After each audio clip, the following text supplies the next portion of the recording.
What's your take on the fact that, I think you alluded to it in your first answer, that this meeting with Xi, at least to us, seems to have come together last minute, almost to your point, like a concession at the end of Blinken's meeting with the foreign minister, which lasted 7.5 hours?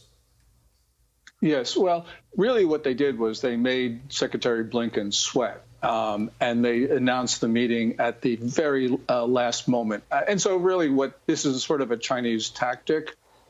It means that Beijing means to humiliate the United States. You know, we see this around the world because Chinese propaganda is basically saying the United States is no longer a global force. And really the attempt to make the United States look small in Beijing is a part of that. And we're going to hear much more of that propaganda line in the months ahead.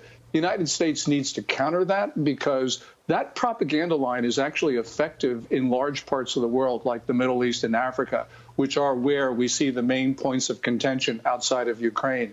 And so the United States needs to take a very different approach. And if we don't, the Chinese will get even more arrogant. What we have been doing, Todd and Carly, we've been inflating their already big sense of self-importance, and that's not a good thing.